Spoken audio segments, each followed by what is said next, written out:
É verdade que você trabalha dentro de uma biblioteca hoje? No formação, eu fiz uma coisa estratégica, né? A biblioteca era num lado, a minha sala era do outro. Lá onde era a biblioteca, tinha só uma porta. Onde eu trabalho, tem uma porta imensa e uma janela. Eu cheguei e falei assim para a diretoria de formação: olha, pessoal, é livro, né? Precisa pegar um vento. Esse negócio de ar-condicionado, né? Sei lá, doenças respiratórias. Vamos pensar numa estratégia. Mas onde aqui no formação disseram os diretores? Parece que eu estou falando assim uma história, mas é verdade. E eu falei assim, eu acho que lá na sala de estudo, onde eu estou, inclusive, trabalhando... boa ideia, Diana, é verdade. E, de um dia para o outro, vamos mudar. Eu não esperei. Quando eu recebi a autorização, eu juntei uma galera do trabalho e falei, mudamos. Já estava eu com a minha mesa no lugar dos livros. Óbvio. Eu sou... Nunca, se a minha avó não tivesse fortalecido, né, e um livro sensacional sobre isso, não exatamente sobre isso, mas são 3 leituras que me emocionam muito, porque elas contam a história de meninas negras, que é Eu Sei Porque o Pássaro Canta na Gaiola, da Maya Angelou. A vida não é fácil, ou a vida não me assusta, na verdade. E o Olho Mais Azul, da Toni Morrison, são 3 livros que me emocionam muito, porque eles me fazem lembrar de como eu vim parar aqui, né?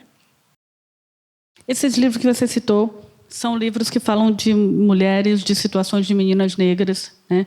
E situações... o que eles te trazem assim e que te ajudaram a construir a tua identidade? Eu nasci em uma família que o poder sempre foi, veja bem, sempre foi, Diane, tem exceção? Não tem exceção. Sempre foi de mulheres. 100%.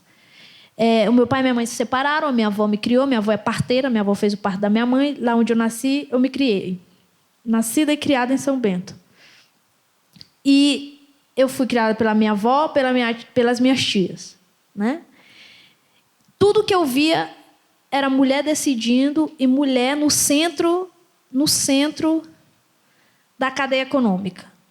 Eu o tempo inteiro preciso tocar no chão de onde eu venho para poder me fortalecer enquanto essa mulher que eu sou hoje.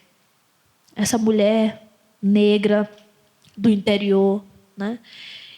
Esses livros que eu disse, né, eles o tempo inteiro me fazem refletir sobre essa condição, né? Porque a gente sabe, né? A gente sabe que a gente está numa sociedade desigual, onde existem várias assimetrias de poder. E a gente está falando de palavras que se acendem, a gente está falando de livro, e a gente está falando de uma categoria. Isso aqui é conhecimento. E conhecimento é poder. E a minoria, quando acessa esse tipo de poder, destrói tudo e se liberta, né? Então, para mim, tornar acessível, acender palavras em histórias, em pessoas, em alunos, em professores, é uma das revoluções mais brilhantes que podem ter, porque elas vêm daquilo que é a necessidade de conhecer, de se conhecer, de conhecer o outro, né? Bom, vai. Eu estou aqui falando com vocês, está parecendo que está tudo bem, mas existe uma coisa que me deixa um pouco assim, que é... Eu sempre tive vontade de recitar, sabe? De participar de um sarau e dizer assim, eita, que agora sou eu, né? Levantar o dedo assim, mas sempre tive muita vergonha. Olha, gente, então vocês estão assistindo a uma coisa inédita. A Diane vai recitar um poema aqui pra gente. Estou suando, mas está tudo bem. O que acontece? Eu sempre tive muita vergonha, porque eu até tentei, né? Eu até tentei. Mas aí eu vou ler um dos poemas que eu mais gosto, assim, que mexem muito comigo, que é um poema Poemas Presos de Viviane Mosé, né? A maioria das doenças que as pessoas têm são poemas presos. Abscessos, tumores, nódulos, pedras são palavras calcificadas, poemas sem vazão. Mesmo cravos pretos, espinhas, cabelo encravado, prisão de ventre poderiam um dia ter sido poema, mas não. Pessoas às vezes adoecem da razão, de gostar de palavra presa. Palavra boa é palavra líquida, escorrendo em estado de lágrima. Lágrima é dor derretida. Dor endurecida é tumor. Lágrima é alegria derretida. Alegria endurecida é tumor. Lágrima é raiva derretida. Raiva endurecida é tumor. Tempo endurecido é tumor. Tempo derretido é poema. Você pode arrancar poemas com pinças, buchas vegetais, óleos medicinais, com as pontas dos dedos, com as unhas. Você pode arrancar poemas com tudo, mas não use bisturi quase nunca. Em caso de poemas difíceis, use a dança. A dança é uma forma de amolecer os poemas endurecidos do corpo. Uma forma de soltá-los das dobras dos dedos, dos pés, das vértebras, dos punhos, das axilas, do quadril. São os poemas cóccix, os poemas virilha, os poemas olho, os poemas peito, os poemas sexo, os poemas cílio. Atualmente ando gostando de pensamento chão. Pensamento chão é poema que nasce do pé. É poema de pé no chão. Poema de pé no chão é poema de gente normal, gente simples, gente de Espírito Santo. Eu venho do Espírito Santo. Eu sou do Espírito Santo. Trago a vitória do Espírito Santo. Santo é um espírito capaz de operar milagres sobre si mesmo. Eu sou santo. Viviane Mosé.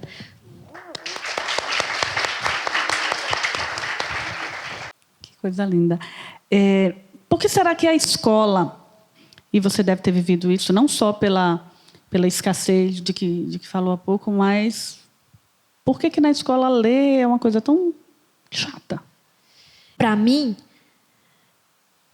a escola, a educação, ela não pode estar presa apenas aos pilares exatos daquilo que se forma uma pessoa, uma sociedade. A gente precisa entender que todo mundo que entra na escola entra livre e precisa permanecer depois dela, né?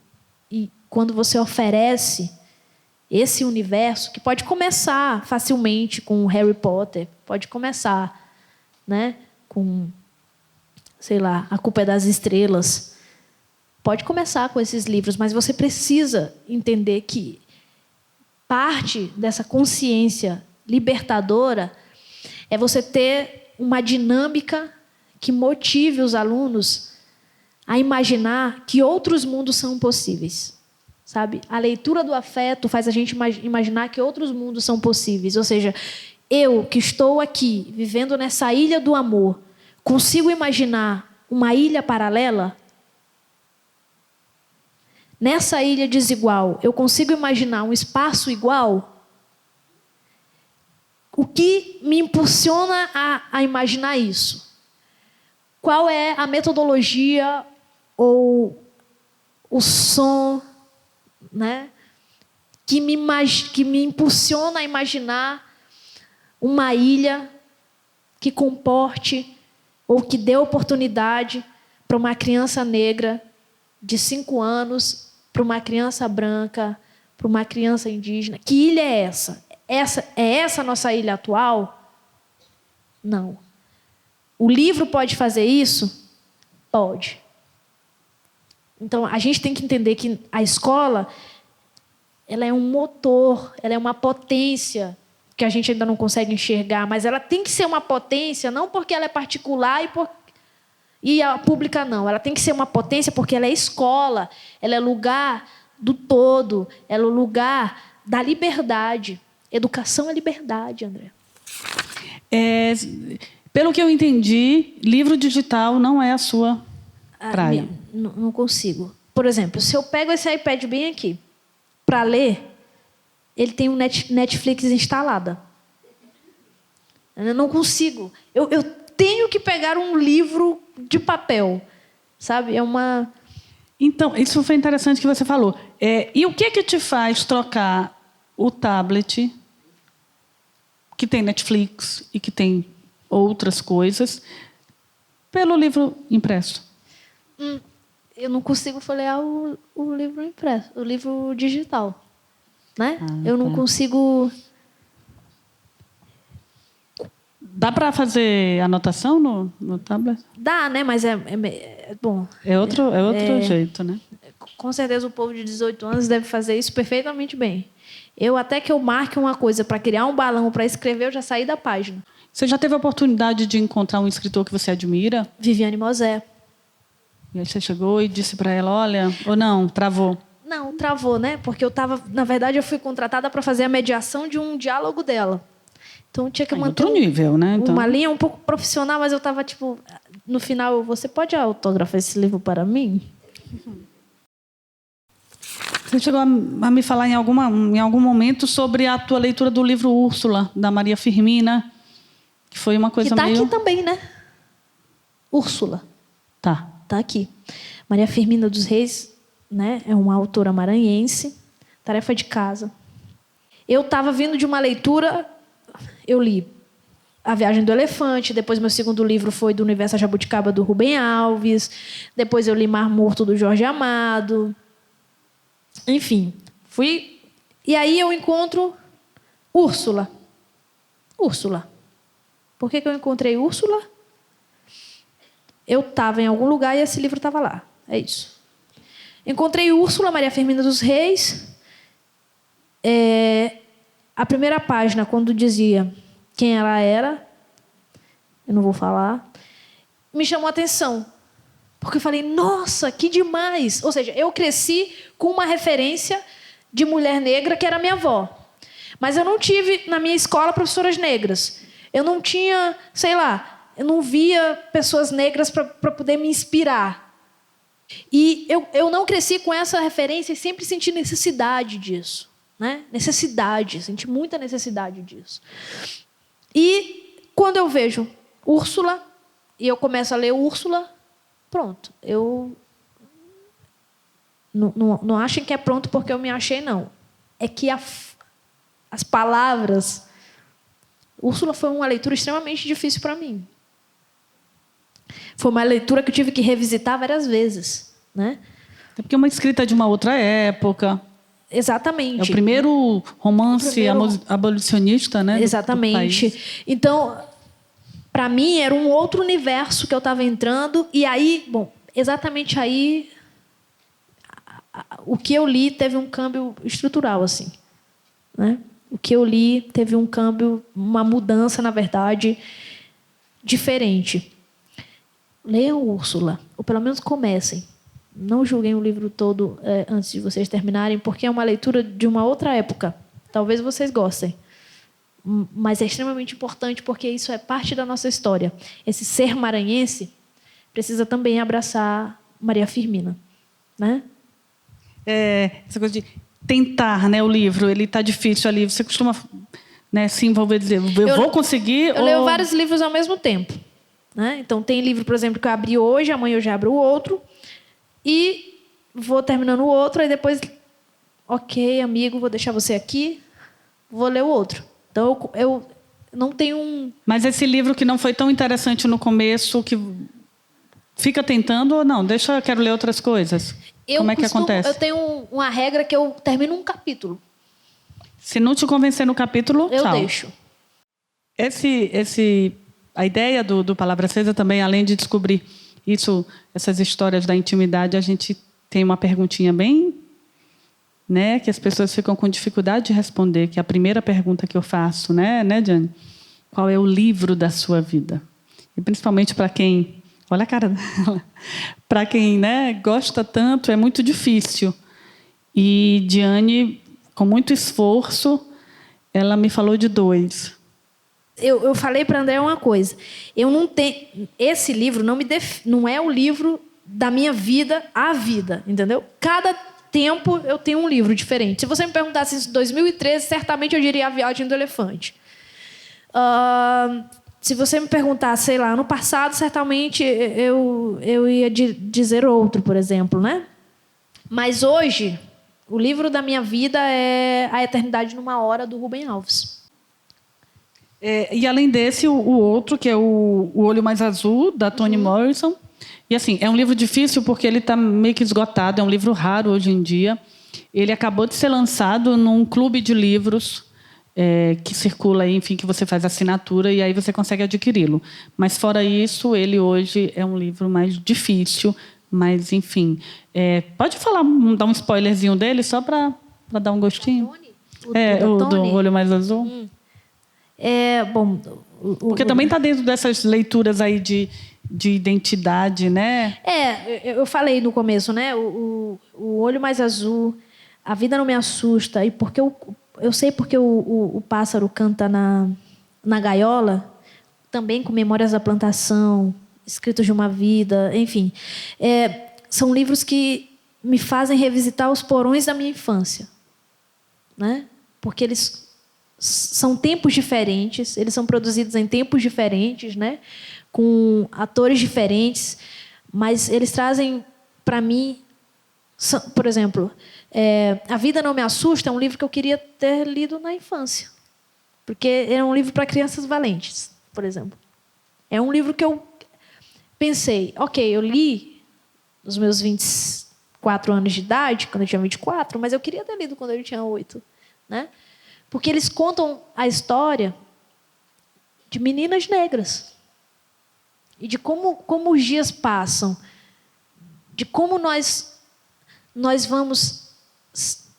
construímos numa sociedade desigual, né? Como nós suportamos preconceitos, como nós nos projetamos, quem somos.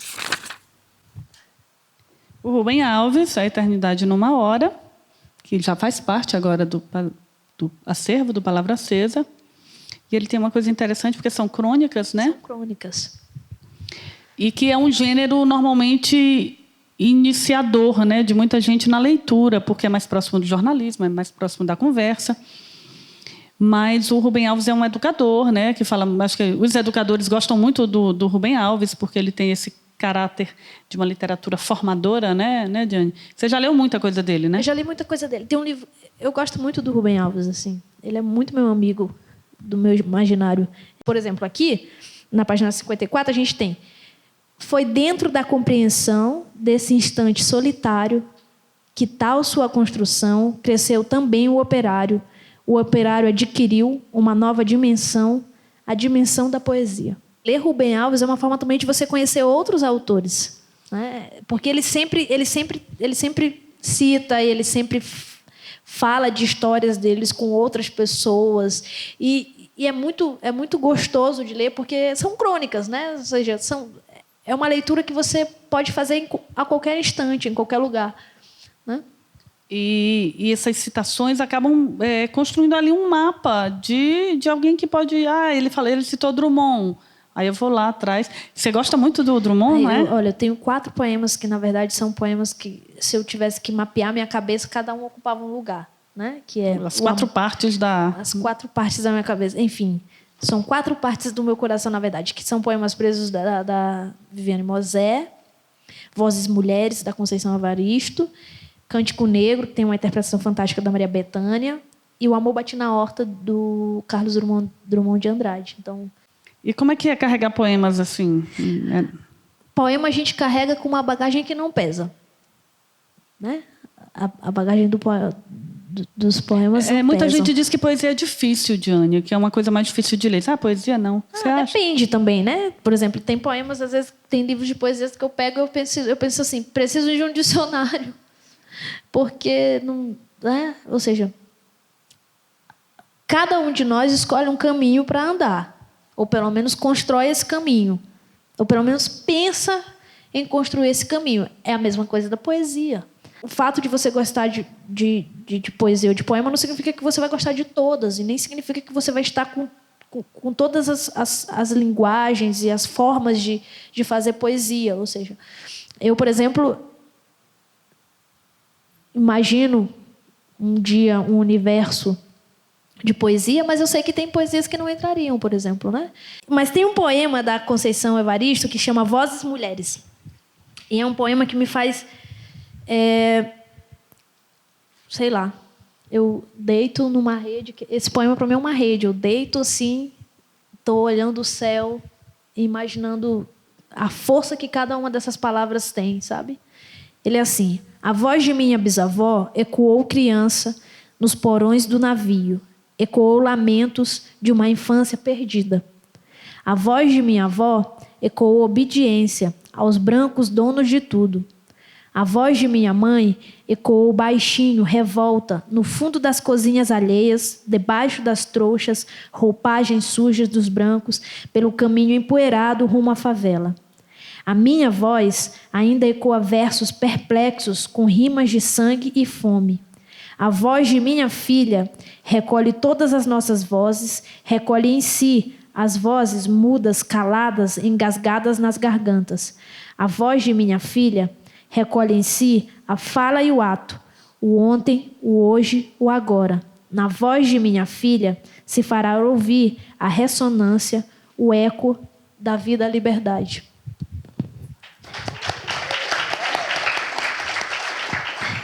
A gente agradece, né? Que ela está contando as histórias e ela está trazendo poemas. Eu acho que não tem presente melhor, né? Você gosta de ganhar livro? Já falou isso. E teve um livro que você ganhou que eu fiquei assim, tipo, meu Deus, que legal. Teve um livro, deixa eu pensar aqui. Eu vou fazer dos recentes, viu, pessoal? Que eu tenho 27, mas a memória também já está falhando. Teve um livro, Caliban e Aves Bruxas, que eu ganhei, que eu fiquei extremamente feliz. Mas é um livro, fotografia, né? Eu acho que vale também. Que é o livro do Tiago Santana, que eu ganhei no mês passado, quando eu estava no evento no Cariri, um evento que foi também apoiado pelo Sesc de lá, que chama Beneditos. E é um livro que me deixou muito emocionada, porque foi um livro que ele estava com peça única, e ele deu esse livro para mim. E é um livro que retrata a história do povo do Cariri com imagens e com palavras. É um livro que me deixou muito, muito, muito feliz, assim. Recente, né? Tem um livro que você leu e disse: poxa, eu queria ter escrito isso? Tem. O que o Sol Faz com as Flores, da Rupi Kaur, eu queria ter escrito. Pena que ela não me chamou para escrever com ela, mas enfim, tá tudo bem.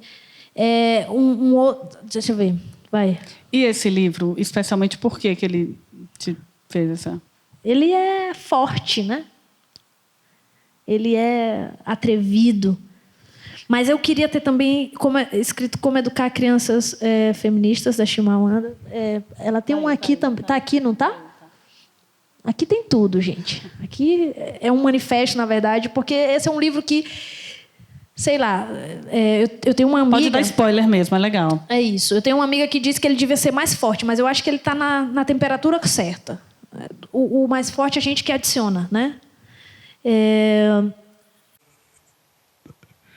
É difícil dizer que eu gosto de livro frio, porque eu moro em São Luís, né? Então eu gosto de livro quente. Então é um livro que te faz visualizar do início ao fim o que a Milena descreve, sabe? Te dá vontade de você colocar uma música. Eu sei que você gosta do Chico Buarque, dá vontade de colocar lá Chico Buarque, enfim, tomar um cafezinho. Mas, enfim, é um livro que dá para ler e ouvir música? Dá para ler e ouvir música. É uma coisa importante. Eu não me importo com barulho para ler, né? Não me importo com barulho para ler. Pode estar caindo o mundo lá fora. Pode estar caindo o mundo lá fora, porque como eu falo o idioleto, eu também estou aqui, ó. Mosquito e parede, formiga, está acontecendo tudo. Se tiver um reggae, ainda melhor. Ler com reggae é uma coisa excelente para mim. Então, ler ouvindo Cresceu com reggae, né? Então já está lá no... Qual o melhor lugar do mundo para ler? O melhor lugar do mundo para ler? Numa rede. Como bom maranhense, né? Uma rede. Você arma uma rede e se arma da leitura, da liberdade do livro, né? Isso, maravilha. Agora eu vou pedir, então, para você autografar para o Palavra Acesa. Tá bom. Esse livro. Autografar, gente. Licença, Rubens. Olha, vamos acender. Olha, gente, eu trouxe especialmente. Mas será que ela vai falar agora? Cadê?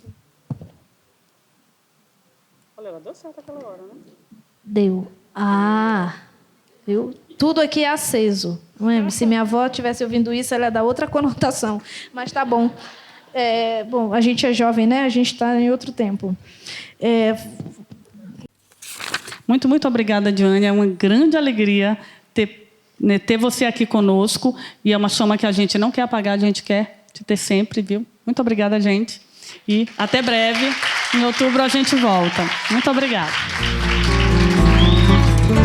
Palavra quando acesa, não queima em vão. Deixa uma beleza posta em seu carvão. E se não lhe atinge como espada, peço não me condene, ó minha amada, pois as palavras foram pra ti, amada.